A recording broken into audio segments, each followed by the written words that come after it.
हे जग आपल्याला कसं वाटतंय? मोठं वाटतंय आपल्याला. झोपल्यानंतर जग आहे का? स्वप्नामध्ये हे जग आहे का? स्वप्नामध्ये जग नाही का? हे जग नाही, हे जग नाही. स्वप्नामध्ये वेगळं जग आहे. हो, याचा अर्थ हे कधी असतं आणि कधी नसतं. हो, म्हणजे ते नसतंच. मृगजळ सकाळी आहे का? संध्याकाळी? आणि दुपारा जरी दिसलं तरी ते खरं नाही. हो, तसा हा प्रपंच आपल्याला जो दिसतो जागृतीतला, बरं का, इंद्रिय, मन आणि जाणणारा मिळून हा जागृती अवस्था आहे.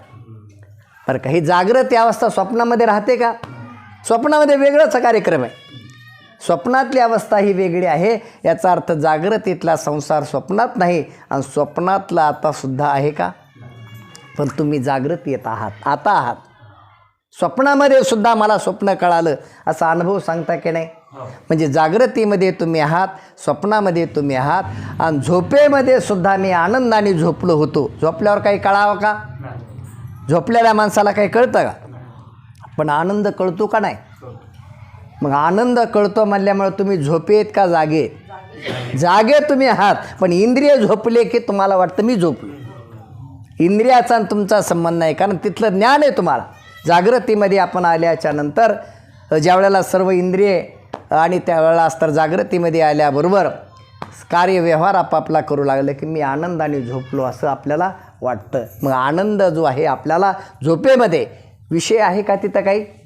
झोपेमध्ये शब्द नाही, स्पर्श नाही, रूप नाही, रस नाही आणि गंध नाही.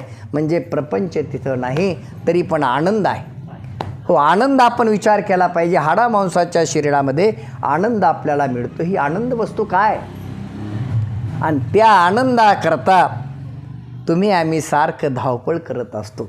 मृगाच्या नाभीमध्ये कस्तुरी आहे, पण त्याचा सुगंध येत असल्यामुळं त्या सुगंधाच्या दिशेनं जिकडून येत आहे कुणीकोड या उद्देशाने मात्र तो एक प्रकारच्या उड्या मारत असताना फिरतोय, पळतो इकडं तिकडं.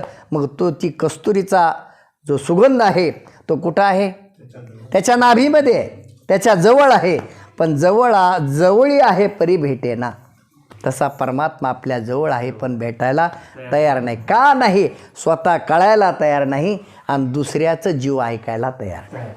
स्वतः आपल्याला कळतं का? हो, मग हे कळत ज्यांच्याकडं बैसता संताचे संगती. संताच्या संगतीमध्ये बसलं पाहिजे, मग कळो आले कमळापती. देवाच्या संगतीत हे प्रकरण निकाली लागत नाही.